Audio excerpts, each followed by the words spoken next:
Hello and welcome to the Cinemondo podcast with Kathy, Mark, and Bert, talking about movies, horror, sci-fi, unusual, unknown, forgotten, underappreciated, always interesting.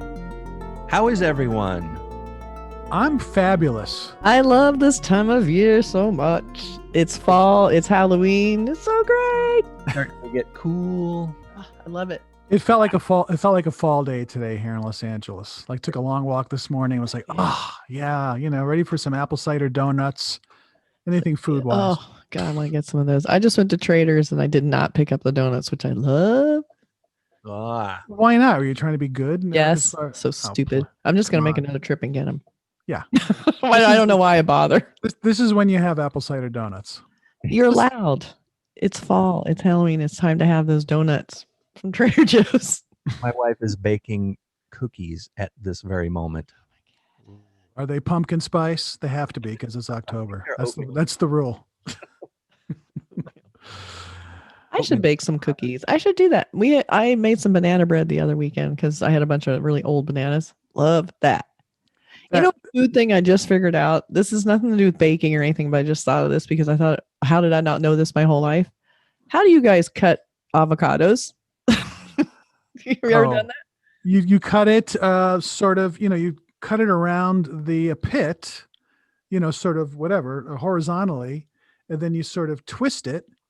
And then, it comes apart. One side's going to have the pit in it. The other side's not going to have the pit in it. And then what do you do after that to get the avocado? I believe I have an avocado slicer thing that kind of goes in and slices it and then also knocks out the pit. So, but aside from that, you just kind of square it with a knife.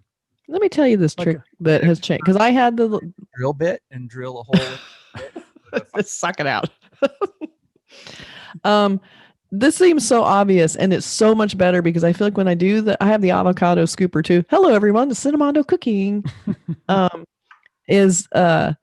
I would take the scooper, and there's always extra in there because you can't scoop it exactly right, and then you kind of scoop it again, and you have kind of the little dregs. Yeah. If you cut the avocado in half, like you said, and then you slice it inside the skin still, just slice the avocado with the skin still on it. You peel that skin off. It is the perfect piece of avocado with no waste. I feel like the dumbest person in the world that I didn't know how to do that. I saw an article in New York Times, a chef saying this is how you cut avocados, and I'm like, oh, yeah, that's right. So you split it like you normally do, yeah, or you cut it, and then you could just peel the avocado skin off the avocado, yes, and it comes off. And what's really cool? There's like the little draggy, like a brown part. It sticks to the skin. So when you're peeling it, you only get the good part of the avocado and you get the entire avocado and it's perfect. Oh, the brown so everyone, you're welcome for introducing you to the proper way to cut avocados. We sound so California right now. But the brown part's my favorite part. Lies. So I just thought I would share that since we're talking about food. Well, that's a good segue into the show that we're going to talk about, actually. It kind of is, actually. Yeah. Can go ahead and make that connection. I'm going to make that connection. There's this show on Netflix right now by one of our favorite directors, Mike Flanagan. It's called The Haunting of Bly Manor. It's a sequel to The Haunting of Hill House, and it has the most fabulous kitchen I've ever seen. That's what I want. And episode 7 is titled "How to Peel an Avocado." That's right, and they have a whole sequence about how ghosts use avocados. It's one of those one-offs. It's just like a different thing, But they do talk a lot about food in the show. It's very weird. But one of the highlights is just them sitting around in the kitchen. There's always good stuff happening in there, and it's spectacular. He makes really good food, and yeah, he's an Indian guy who makes incredible food. He's one of my favorite characters. Yeah, he's kind of everybody in the show is a really good cast. I really like the cast. At first I was thinking they seem to be a little bit like right in line with the expected tropes of such a film or a show. And but then they sort of become their own people over the course of it. At first I was a little bit like, okay, I know what he is. I know what she is. I know what he is, Mm-hmm. Well, they start you off, like you said, like with tropes. Like But we're then starting they off sort with of- basically we're starting basically with a gothic mansion, this beautiful mansion, two little sort of creepy kids, and a nanny who's coming to take care of them. I mean, I love the setup. I always love that where people are going to a big mansion, and they come in and they're the stranger, odd man out, and they come into this family and you just don't know what's going to happen. I think that's fantastic. So we start with that. And she's not just a little bit outcast; she's an American. Which American with problems. yeah, with she has her own ghost that's right. kind of haunting her, which is a really weird, modern, creepy ghost. Very strange. Really Yeah, well done. And to me, I really loved it because it was so not what I expected to see, where it's a silhouette with these bright, round, glowy eyes. Puka eyes. Right. It was creepy. It reminded me of Puka, with Yes. the headlights and all that kind of It did. stuff. So It was very creepy. So I loved that because I thought it was really modern, and I didn't expect the modern in this sort of gothic feeling show. And well, it's to be very related to Puka in a strange way. yes, Yeah, absolutely. The reasons and all are very similar for an appearance aspect of it. Well, the show is based on Henry James's novella, The Turn of the Screw, which is a 19th century story. But this is set in 1987. So there is this weird sort of time thing where you go, well, it feels very gothic, feels very 19th century, but it's taking place in 1987. So that's just kind of an odd thing. There's some 80s music played, like, Soft Cell and some other stuff, Higher Love by Steve Winwood. So that it kind of puts you off a little bit in the sense like, oh, this feels very much like your classic sort of, Victorian story, because the set is that, but it's not modern, but it's from our lifetimes, or most of our lifetimes anyway. Yeah, it's modern in some ways as far as relationships between people that you wouldn't have seen in a 50s or 60s movie.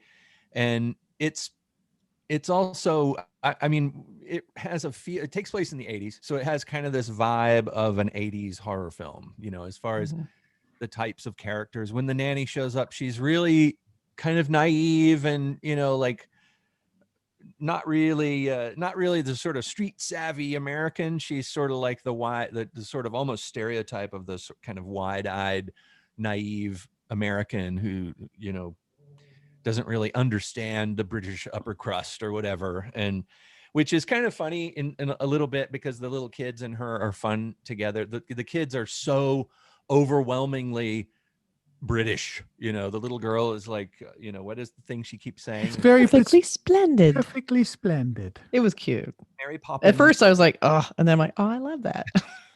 Well, the kids are great in this. Kids are great. The little boy who plays Miles is especially amazing. He had some heavy lifting. Yeah, he did. And it's the kid actors can destroy things. I was worried when I saw them. Yeah, and kids to me, I mean, I'm not scared by kids in horror films. Scary kids to me are either sort of ridiculous or they're overdone, or it's like makeup and scary faces and stuff. And I'm not scared of little made up kids, but there's a few times when scary kids are done correctly, like Village of the Damned is a good one. Those kids were great. And of course the kid in The Exorcist and The Omen and The Innocents.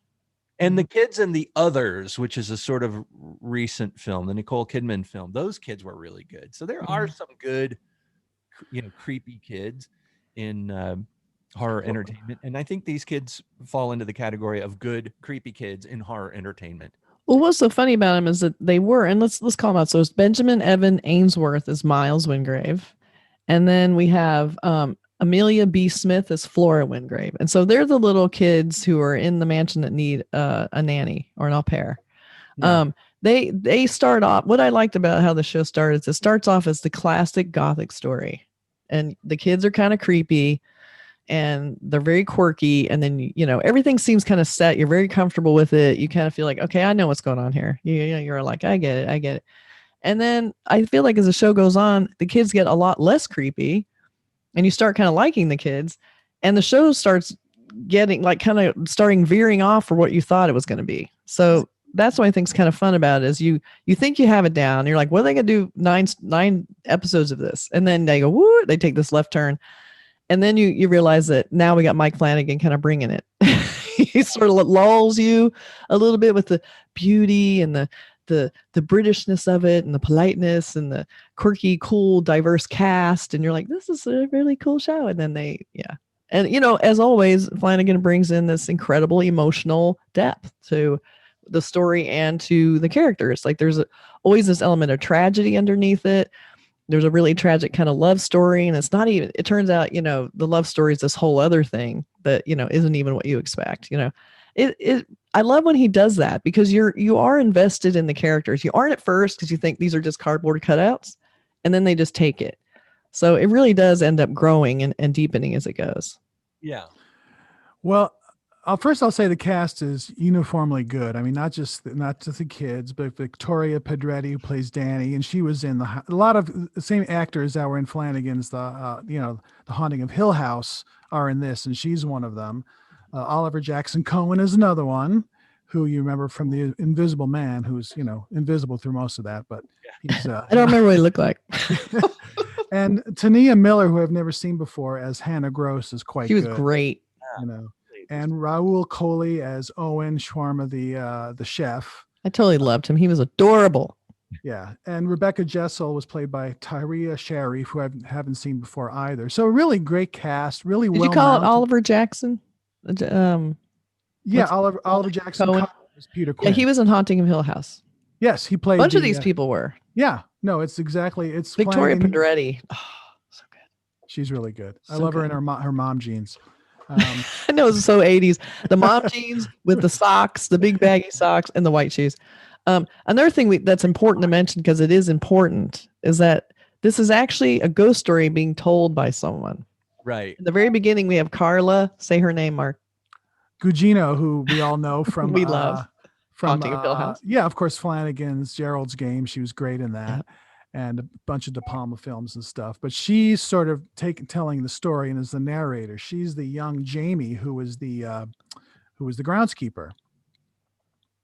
Well, isn't Henry Thomas in this too? Isn't Henry Thomas uncle? Yeah, Henry Thomas plays the uncle. Henry, the one, the sort of the standoffish drunk barrister in London. I loved him because it's like Henry Thomas doing that was really funny. Well, it starts as it's basically Carla telling the story, this ghost story that she knows, and she tells it to this wedding party. She's at like this rehearsal dinner. So we have her voiceover, her doing a British accent. I thought it was I just want to say it's a little strange that the entire voiceover by someone who's not actually British doing the British accent, but okay. It was a good one, but still it seems a little bit strange. But I love seeing her. I would like to have seen her more. I was hoping she'd be in it more, but so as you sort of forget as you're watching it that this is actually a story someone's telling, and you don't know whether you should believe this person or not. That's an important thing too. It's like, this is a narrator, reliable or not, we're not sure. So as we're hearing this stuff, we're hearing this point of view that we're like, is it fiction? Is it fact? Is it true? Is it not? So that's another important little element. I think her narration is actually really good. The way it was good. She has that sort of, I mean, I know she's putting on the accent, but she's doing it really well. And she's adding this certain kind of gravitas to it. And it made me think of To Kill a Mockingbird. I mean, I know that's the ultimate narration that just, pulls at your heartstrings, but I think she kind of puts some depth to the narration. Cause when you kind of forget about the narration, and then every once in a while it'll come back in and it's like, oh yeah, we're watching a story. And it's kind of a cool effect where, like you were saying about the unreliable narrator, it's like if you have a narrator and the narrator is describing things that you're seeing, you like you said, you don't know, are we watching what she thinks happened or did she make up the story? It's an interesting element in the story to have the narration pop up every once in a while. And it lends itself to that gothic feel of the very formal way she's speaking, and the way the voice, it comes around kind of framework the whole show. I love how it brings it even more into that gothic realm. Like you really do feel like you're almost watching an older movie. Right. Well, the interesting thing, it's a 10 episode series, right? Is it 10 episodes or 9? I can't remember. 9. But 9. Okay, so I've watched the first 5. I've not watched the last 4. So for me, when she's talking, she's, telling this story. She's not in every single scene that she's telling, right? She's talking about stuff that she could never have been there to experience, when people are talking and her character isn't there, right? I mean, She's telling a story. okay. So she's telling her story. Okay. Okay, I just want to make sure that's right in my head, because we can talk about, I've watched 5 episodes. I'm having a tough time sort of working my way into this show. I find it really, really slow. And although I love the way it's acted, I love the way it's mounted, it looks great. It's Mike Flanagan. I'm just going, I'm just waiting for stuff to happen. And I'm not that engaged in these characters. I don't find them as intense or as exciting or interesting as some of his other stuff. So I'm just like, what's going on here? And then episode 5 comes and all this stuff happens. I'm still going, okay, what's happening here? So maybe that is answered as we, I do the last 4. So I'm going to, reserve my full judgment until I watch the whole show, but I'm really sort of like questioning what is going on in the show. And maybe we're not really supposed to know at that point. Okay. Well, the narration is Carla Gugino, right? Right. Yeah. And she plays apparently a She character, plays, older Jamie. yeah. And Jamie is the gardener. Right. So we're and the Amelia Eve actually plays present day, I guess, or 80, not present day, 80s version of her. So yeah, I mean, why you have to also ask, why is she telling the story? Yeah, good It point. makes you wonder who survived, right? Yeah, like she seems a little bit traumatized or something at the beginning. Right. Well, the thing I think I guess I don't agree that it's that slow. I mean, I think it's a slow burn for sure. I mean, it's not quite as big bombastically as Haunting of Hill House, that had probably more like the big set pieces almost in every episode. They had some crazy, insane thing. Even though I feel like even the Haunting of Hill House, you felt a little lulled. And then right in the middle, they had that episode actually based on the same character, Victoria Pedretti portrayed. I don't know why I can't say names, but they had that in spectacular episode right in the middle where they tell her story that completely turns the show like, whoa, fuck, all of a sudden becomes a different kind of show. Does the same thing in this. So I feel like it's a little more leisurely. It's like I said, it feels like an old Gothic horror, not horror. It feels like an old Gothic ghost story. Very safe, very low key. A couple little jolts that I thought were effective. I mean, like I said, I loved her, her ghost that was kind of haunting her, that she was trying to escape by coming to this place. I thought that stuff was very cool. It worked for me. And then the mysterious characters, I feel like they're all hiding something. You don't know what's going on. It feels very strange. I liked the idea that there were lots of secrets about to be revealed. And then to me, that sort of just light suspense that, I'm going to learn more. It wasn't about the big exciting stuff that was going to happen. It was about the little moments. And that's what I think Flanagan does really well. And I loved the whole dynamic of Peter Quint and Rebecca. That whole thing, just loved it.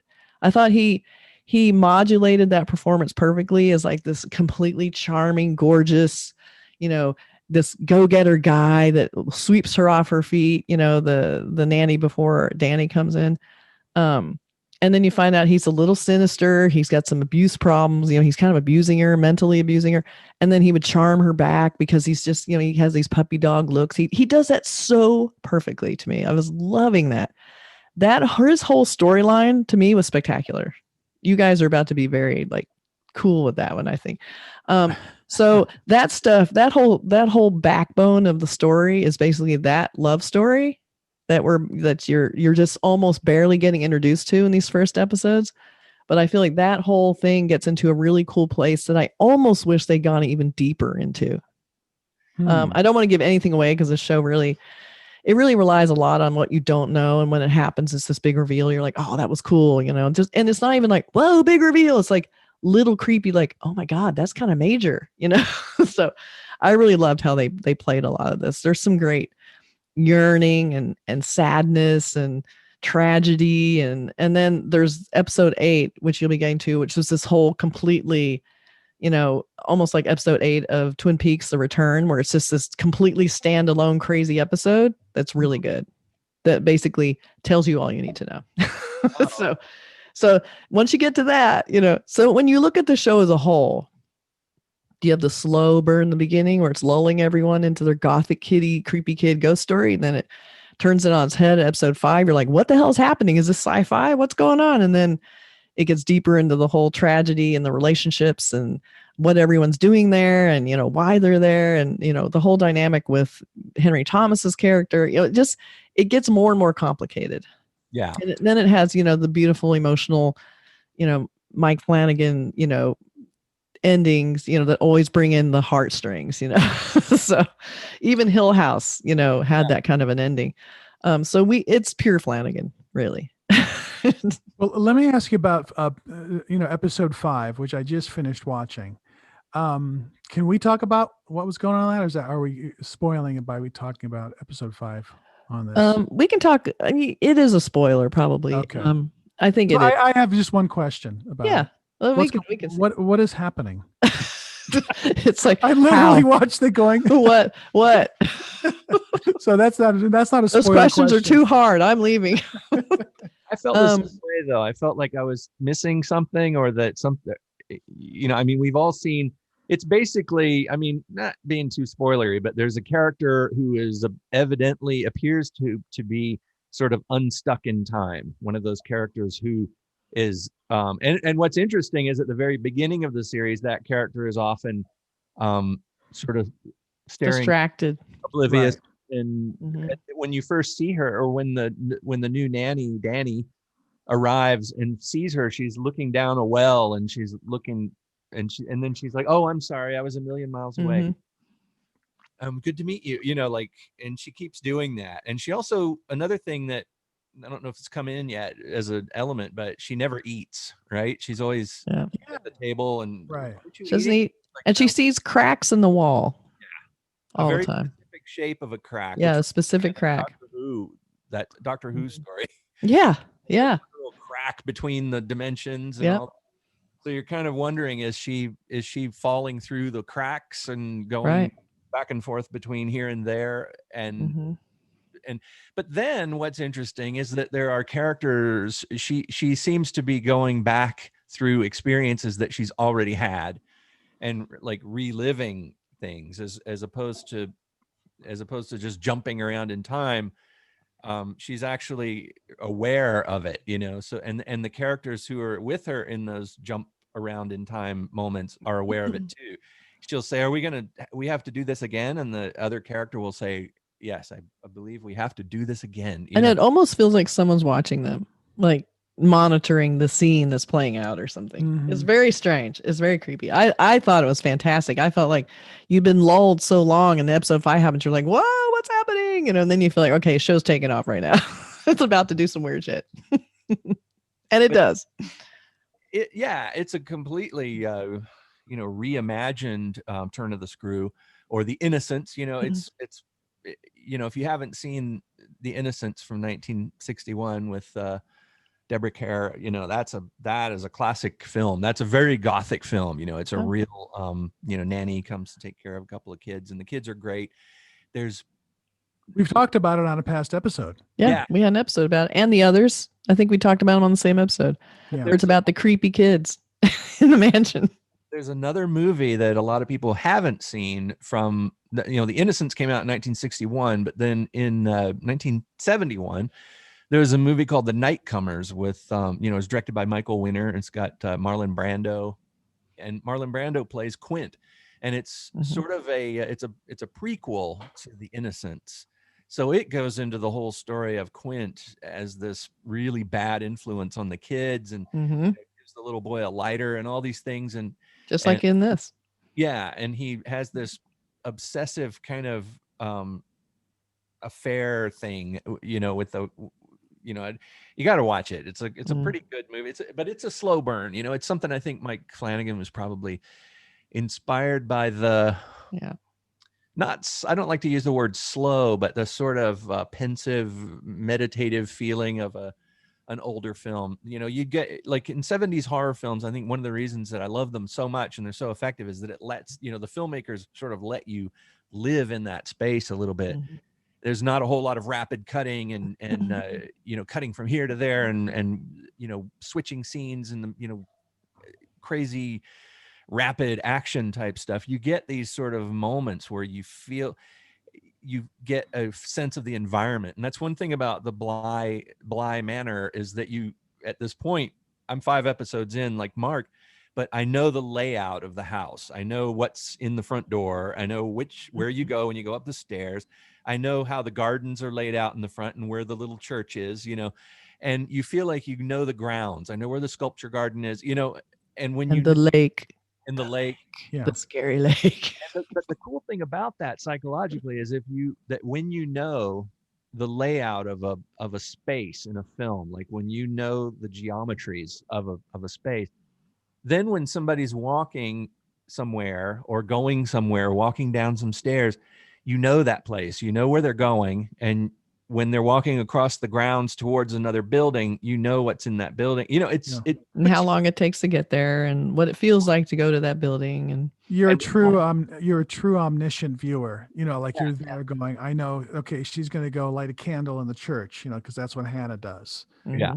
Kind of thing. But there's some movies that you watch where they're so rapid, there's so much rapid editing and cross-cutting that's disorienting, where you don't ever get a sense of where you're. Just in a big house. You're in the big it feels like a bunch of hallways with doors. Yeah. Like, where are we? In the hallway, and you don't get the relationship of where your room is compared to the foyer or the living room or the kitchen and I think when you have a sense of where things take place in a film, you feel like you're there. You feel more connected to the place. I think it's a really good thing to do in a film. I think that's one of his strengths. Flanagan's strengths is, even though I don't think he directed every episode, you get a sense of everything. Just the first one. Haunting of Hill House, that great scene when it went from the funeral home to the other home. It was just great. It was just like he knows what he's doing there. And that's so important for suspense or for any storytelling. I just personally wish it got there a little bit quicker, because I can see a lot of people going episode 3 like, I don't know if I can keep going on this. I don't know anyone who said that, but I was almost me. I know, except for you. But I think, the thing is, Flanagan is never interested, I think, in the overt horror. He's always interested in what's happening underneath, why it's happening, the emotional, justifications and reasons for why people are doing horrific things. And I think that slow burn at the beginning and getting to know these kids is kind of seeing the evolution of like how you view them and their reasons. All of a sudden you're kind of, they're kind of driving home points of why the kids are the way they are, why they do these little weird quirky things, what certain reactions and certain things they say, what they mean. And all of that comes down to, you're just digging deeper and deeper down into the emotional crux of why this house is what it is, why the people are there, what people are doing, why they're doing that, and why Danny's even there. Like, so I feel like everyone that comes in there has some sort of emotional baggage, and I think that's where Michael Flanagan is most interested in putting his attention. Granted, that's not always the most exciting thing to watch. It's like one of those things of like, you just watch it going, I'm just going to let this pay off, I'm going to slow. And, I'm trying to set up, because you're right. You were at episode 3 and you're like, well, this is kind of slow and repetitive. And I feel like we're just seeing these kids in this house and they're torturing the nanny. And, but I think if you're looking for the clues, and especially just like in Haunting of Hill House, if you're looking in the background of scenes, you will see some weird shit. Like you'll see the creepy ghosts, the silhouettes, the weird shapes, and they'll all make sense later. And so that's what I think is so cool, is that every little stupid little moment that's happening behind that you don't even notice is something that matters. And what's also cool is the mirror from the Oculus, which is another Michael Flanagan film, is actually in the house, which is very cool. Oh, that's cool. Yeah. It's also in Haunting of Hill House. That's like becoming a thing, I guess. So. But there's other things too that I, at where I am in the series, haven't been answered yet. Like the muddy footprints, I think were sort of answered a little bit. But that's kind of a thing that it happens, and you just, they're saying, oh, it's the kids. The kids go out and walk through the mud and come. And then I'm like, why does no one care that kids are going out in the middle of the night walking around the mud? That should be a problem. Yeah. What is wrong with these people? It's slow. It's slowish. It's got that slow vibe to it. But to me, stories like that kind of take their time revealing things and letting you get to feel the presence of the characters I don't want to say this too emphatically, but I think it's a little bit, the meter of film and literature, it kind of leans towards reading, Mm-hmm.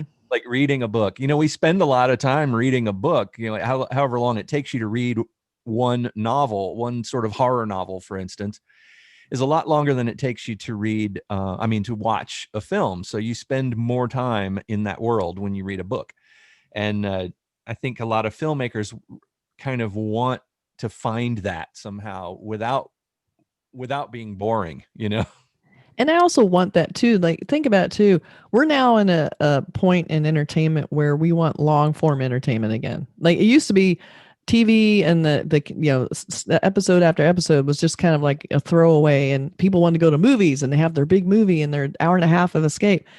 I now want more than a movie. I wanted 20 episodes of this. I wanted it to take as long as it needed, because think about it. The Others and The Innocents and movies like that, those were an hour and a half. Now we have that same story in 9 episodes. So we get this long, slow journey, to this understanding of these characters and their tragedies and their secrets, but it's 9 episodes of it. And that's what I want. But it is long. So a lot of times a short story that was a very tight, cool ghost story movie, it could maybe stretch people's patience a little bit.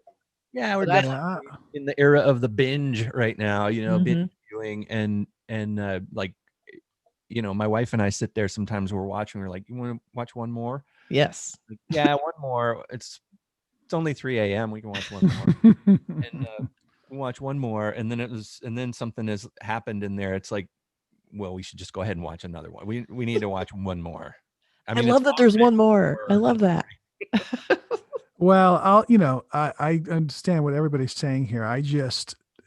Either something catches me or it doesn't catch me. And it is what it is. Maybe it has to do with this kind of setting is not usually my milieu that I love, that I like, Downton Abbey, that kind of stuff. I just find it boring. Like, but people will find something else.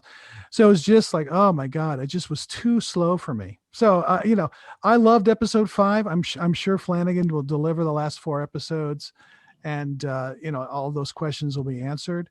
I just was like, I really, half the time episodes 2 and 3, I'm like, I kept looking, 40 minutes, 30 minutes, you never want to do that.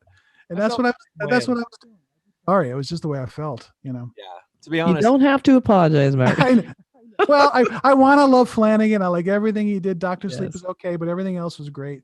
This one just felt, at least the first 4 episodes, felt for me like a misfire, like something, he stubbed his toe here. I think, to me, like, Turn of the Screw is a tough thing to turn into a movie anyway, because it's a novella. It's very skimpy characters. I've read it many times. It's not like he's got to flesh the characters out, and they're not as compelling to me. Like, Danny is not as compelling as some of the characters in some of his other films. They're just not, like, I like Hannah, I like Owen. They're nice people, but I'm not compelled to their storyline. I don't care about his mother dying. It doesn't matter to me, So that's just the way I felt. I wish I cared more about the characters, because I love everything else about it. I love the way it looks. Everybody's acting great. There's cool scares. But if I don't care about the characters, I lose interest. So You'll learn to love them. Don't worry. Okay. Well, I also feel like Haunting of Hill House, I think, was a lot easier to get into. I thought the characters were a lot more colorful and dramatic, and the actors were so great. And Timothy Hutton was so tragic, and it's like that was juicier. It's like it was modern day. We had, like, addiction problems. We had, all kinds of issues that were just like it was almost like yelling compared to this movie. So I see why he wanted to take a step back and go, I don't want to make Haunting of Hill House again. I want to go back and take like this older little story and make this little quiet ghost story that turns into this kind of deeper thing, and not be a big loud movie like Haunting of Hill House. That's all very valid, because it's not going to be that same movie, which, in a way I was hoping it would be Haunting of Hill House. In the first couple of episodes, I'm like, well, this isn't Haunting of Hill House, that's for sure. And it was slow and small, but I enjoyed it, but then, it gets good. Well, my impression was that it was about something that I'm not scared of. There's so many horror films or movies that are supposed to be scary. There's certain movies that can tweak me emotionally and mess with me a little bit, which I like. I like it when a filmmaker reaches into those places. But for me, it's just I see a film and I'm like, oh, that was easy. That was an easy choice, for a scare, like, a bloody hand or something, like, yeah, whatever. It's not scary. It's makeup and and scary kids don't scare me, and people at the window going, making scary faces at the window and then moving back into the shadow. It's like I don't know. It's like unsophisticated to me types of horror. And when I first started watching this, I thought, oh no, this is going to be these sort of unsophisticated types of scares. That's like the flash of the scary face in the mirror and the gasp. When you see somebody outside the window, staring in the window, and then they disappear into the fog. Those things are just not scary to me. To me, things that are scary are things that happen that I can imagine happening. And if I saw somebody leering inside the window, I would laugh and say, what do you want? What are you doing out there? It just looks comical. I would be scared. Yeah. Oh no, he's pretty cute. I don't know if I'd be scared of that. His hair is so nice. He's got like this hair and a little vest, and he's standing outside the window. I'm like, sure. Obviously somebody's standing out there. Maybe the FedEx Well, or something. Or was he? I don't know. Well, that's again, episode 5 is something I really want to chat with Kathy about off camera. Yeah. Well, I don't even really want to chat with you about it because you just have to finish it. Because if I tell you and trying to explain what episode 5 is, that kind of ruins it. I'll ruin it. Okay. So, but I want to say though, I feel like this show has its creepy moments, and I feel like more what I felt about it was really sad, and it was mostly tragic. And it wasn't like, oh my God, horrifying. It was more like, oh my God, that's so fucking horrible. It's so sad. That's the feeling I get from that show at the end. Basically the whole show is gearing you up and showing you this horrible tragedy, why things are happening. And it's just sad. It's not horrifying. It's more like ghosts. When you think about ghosts, are sad.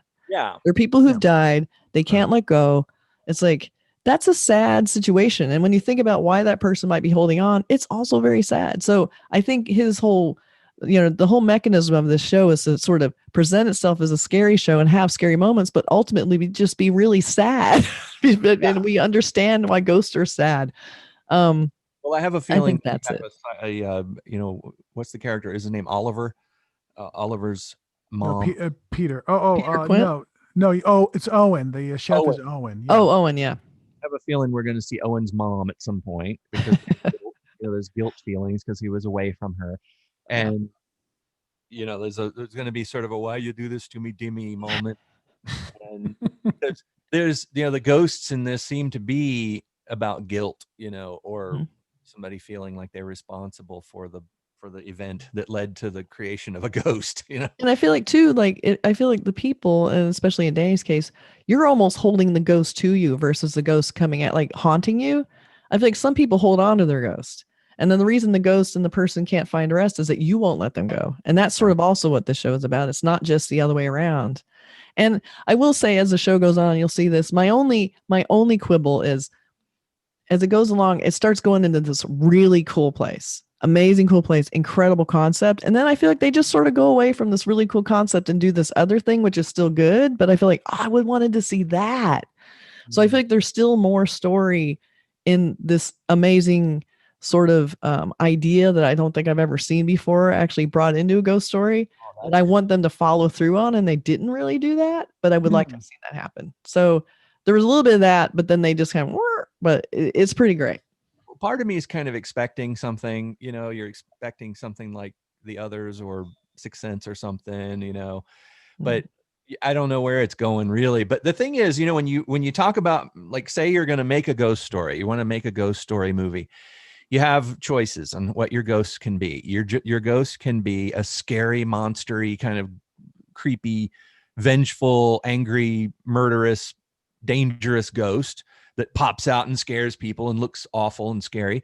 Or your ghost can be I just want you to find my bones and bury them in the proper place kind of a ghost, like the changeling kind of thing. And then there's the ghost of the guilt ghost, the ghost that you can kind of imagine, the Babadook kind of thing, Mm-hmm. where you can kind of imagine that maybe it's not really a ghost, it's just somebody's psychological torment that's manifesting somehow. And then there's the the haunting kind of a ghost, where it's your own angst and your own it's creating a poltergeist, and then maybe the poltergeist kind of has some sort of an identity or something. But this one so far seems to be those personal demons kind of ghosts, Mm-hmm. which is always interesting because it involves a lot of stories explaining where the personal demons come from. But hopefully, I mean, there's only so far you can go with that kind of thing. It's like once you know what, for instance, Danny's thing that's tormenting her, once you know what it is, it sort of took away some of the, I don't know, it's not scary anymore. You know what I mean? Well, I have a feeling that particular storyline is done. I mean, she dealt with it. I mean, we figured out what happened and flashback, and it's kind of over. I'm assuming. I could be wrong there. That just feels like it's done. And we get a little bit backstory for her character. So I'm excited to watch the last 4 episodes. I trust Kathy and I trust Mike Flanagan that it'll crank up. I just, I'll reserve my judgment. I'll just say it felt like it could have amped up a little bit more for me personally. My taste. We'll do an update when we're done. Exactly. We'll have a spoiler only episode where we can Yes. talk about Yes. the show freely and not have to ruin it for Yes. people, because the strength in stuff like this is a surprise. And I do hate to give reviews after seeing half a movie or half a series. the thing is, I feel like you're appealing to people that maybe have only seen half so far, because it's a lot.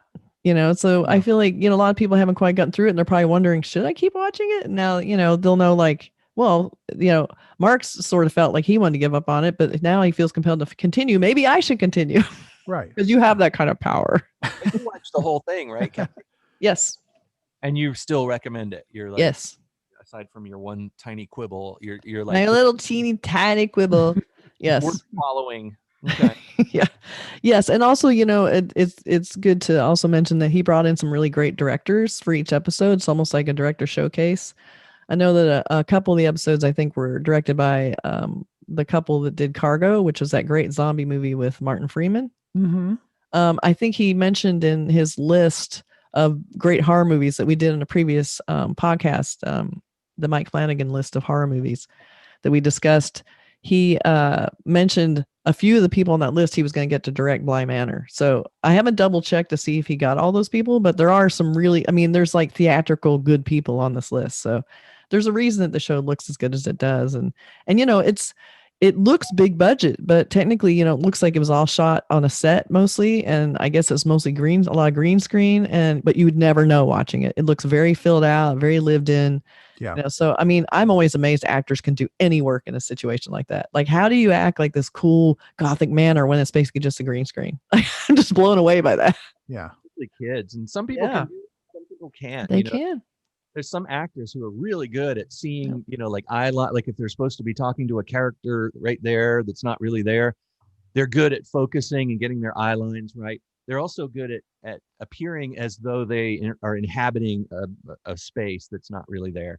So sometimes I wonder with people who are going to do a lot of green screen type shows, if they do screen tests with people where they put them in situations like that to see how well they do with virtual sets. And well, I'm sure Flanagan, using a lot of the same actors that he used before, because there was probably a lot of green screen in Hill House or in some of his other films. So I know these people can do this, right, and I know how to work with these people. So he's sort of like he's getting his whole Mercury Theater together. He's got his group of 10 or 12 go-to actors to do the job. And it's interesting because a lot of time, a lot of British actors play American characters in shows. There's tons of them. And here it's kind of the reverse. There are a lot of American actors playing British characters. Yeah. Yeah. I know. It's very strange. And then the Peter Quint character is Scottish, but that actor who played him is actually British.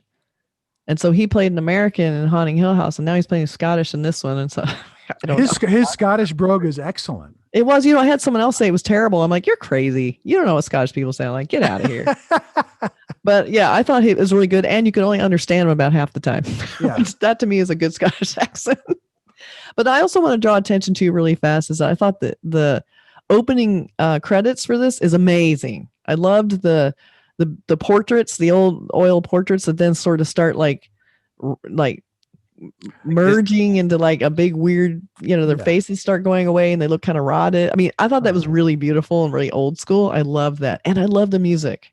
It's old school. It reminds me of so good. Mansion, the portraits and when you're waiting in line at the haunted. Yes. So funny. And then I love the music. I don't know if it might have even been some of the same music cues from Haunting of Hill House, but the music was beautiful. So those are two great production notes that I just loved. It's got a mood. Definitely has a mood. It's beautiful. And the thing that's really cool is those portraits all matter later. so keep watching that intro because they matter. Okay. I will stay focused on the last 4. Then we'll talk. Then we'll talk again. Post series. That's right. I can come with my hosannas, and I'm so sorry. I was so wrong. They could be like, I can't believe you made me watch all that. I'm tricking all of you. We're just robots the whole time. Androids again with the androids. Those androids. It's a new modern take on ghosts. It's just software, a software glitch. That's all ghosts are. But it is amazing. I give a plug to Netflix or all the streaming services, how this stuff just pops up and it's just this amazing series. Like there's movies popping up on Netflix. You're going, oh my God, this is something I can watch now. Like I saw The Trial of the Chicago 7. I don't know if you saw that. It's great. Aaron Sorkin. Amazing. Like, whoa, just like this pops up, it's there. It's like something 10 years ago, you're spending $20 to go see it at the theater. It feels like a gift. Every Monday and Tuesday when I always go to shutter.com and check it, all these new horror movies. Then I run over to Netflix on Fridays because that's when all their new stuff comes out. And I'm like, new stuff. I just love it. Yeah. It's too much though. It's too much to watch. I start panicking. I'm already behind. Yeah. And then you start getting into things like, we all really like the true crime documentaries. It's like, okay, you open that door. There's another place, another rabbit hole. Mm-hmm. Yeah, definitely. So I give this a hearty thumbs up, or whatever we're doing with Cinemando, a big, yay. Yay. And then Mark and Burke will reserve judgment until the end. Yes, I don't want to give a review until I see the whole 9 hours. I'm about halfway there. I like it. It's not, it's not totally my cup of tea as far as horror movies or thinking character, like thriller type character things, or Stephen King like stuff where you have good characters and crazy supernatural situations. This one's not 100% doing it for me, but it's enough that I want to keep watching it, and there's enough interesting things in there to keep my interest as far as wanting to see what happens next, because there are some unexpected things in this. There's a couple of moments where I went, oh, that's what that meant. That revelations. I feel like too stuff. It can drive you through the story. I feel like it's fall. It's almost Halloween. It's like we've all been stuck in our houses. What I really wanted was this. I wanted this beautiful, not too scary, emotional, gorgeous, well-produced horror series that was just something I could just really just savor and sit down with. It's just the perfect timing. It's there. It's 9 episodes of glorious Flanagan. Great. So to me, it's like, this is exactly what I wanted right now with our cloudy gray day and, fall here. That's what it's perfect right now for me. Who's Glory Flanagan? Shut up. Glory. Shut up. All right, you. I'm trying to be all emotional, excited. I know. But yeah, so it's the season for sure. I love your passion for it. So. I hope to join it. No, I think I'm raising expectations. It's not that great, but it's pretty good. Oh, don't say that. Come on. You're gonna be like, wow, Kathy says it was great. That was okay.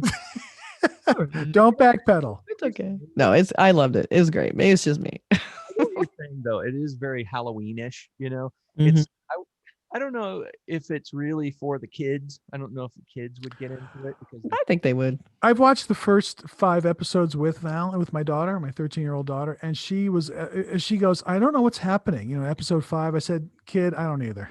You're not supposed to know. So, You're not supposed to know. you know, It answers one question, one tiny question, but there's a lot more questions. right, So, right. it's yeah, kind of so an there you go. vibe to it, haunted house vibe with some modern twists and some modern sort of adult relationship type things, and some they go into sort of obsessions and things like that with people, which is part of what the Nightcomers was into, these kind of creepy relationships where people, unhealthy relationships, I guess, and bad influences, and someone who's not at first you think he's great at first, but then you think he's like, oh, he's cool, but then you're like, oh, he's manipulating her, he's not a good guy. The best part of this, I loved it. So good. And so good. And her saying, oh, I know he's dangerous, but that's what I like. And the thing, you're like, uh-oh, she feels like she's in control. Right. Not true. Not at all. And he's quite good. I think he's an actor that I really warmed to. As like everything he's in, even the small role in Invisible Man, he played it really well. So I'd like to see more of him. Definitely, especially when he's invisible, you don't get to see a lot of him. So exactly.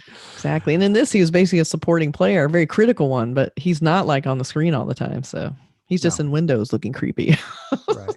But he's good otherwise too. He's great. I mean, there's one shot of him. I think there's shots like this that I always judge actors by. A lot of time, I mean, a lot of characters have the big freak out scene, which a lot of people say, wow, he's a really good actor. Look at him, he's freaking out. But to me, I sometimes judge acting and acting ability and the depth of someone's connection to their character by how they do the little scenes, the really little moments, those even without dialogue. And there was one shot of him where it was sort of, I think it was during the scene where the cake batter tasting scene that about. There's the shot of him, he's just sort of leaning against the stove or something, and he's standing there smoking a cigarette. And those are moments when I think an actor, it kind of tells you how good they are. If they can do a scene where he's just basically standing there watching, and you know what he's thinking, you can see this sort of seething something welling up in him, in his eyes. And to me, that's a difficult thing to do for an actor. I'm always impressed by those things.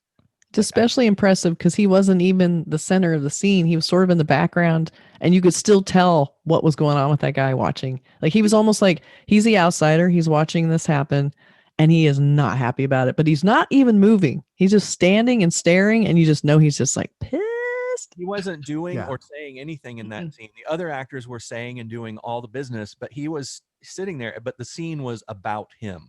It was. Yes, it was. Cool. Yeah, it was so well done. Yeah. That's all good right. direction. All right, The Haunting of Bly Manor. Available on Netflix. Yeah. For free if you pay for it. One of our favorites. Yep. Yes, he is. Always looking for Flanagan. Yep. Glorious Flanagan. The glorious Flanagan. Shall we bag this and hang it up and whatever they say, whatever? Let's put it in the attic. Put it in the attic. Let's tuck it away. We're tucking it away. Wrap it up and throw it in the lake. Maybe you don't know what tucking away means yet. Tucking in. You will soon. Oh, interesting. You will soon. We're going to tuck it away. We're tucking away this episode, everyone. Join us later when you're tucked away. Kathy, you know so much, you secret. I love knowing everything. Burke and I know that as usual. I know, but I envy you that you're about to this all be revealed. Gotcha. Wow. Well, also check us out, please, on social media at #CinemondoPod on Twitter, and then cinemondopodcast.com, and send us suggestions for movies or TV shows to watch. We'll read every piece of email, and maybe we'll do an episode based on what you write in. So, that's right. And make sure you go to our YouTube channel and subscribe, because we're just about to unload a bunch of content. We're getting into the YouTube game, people. It's 2020, people. We're finally 2 years later. We're doing videos. And our Star Trek podcast podcast too. We do another whole other. Look for our Star Trek podcast. Definitely listen to that. Star Pod, Star whatever. Star Pod. Did Mark Flanagan do? Oh, Mark Flanagan. Mark Flanagan. I'm not good with names. Glorious Flanagan. Star Trek, right? Star Trek.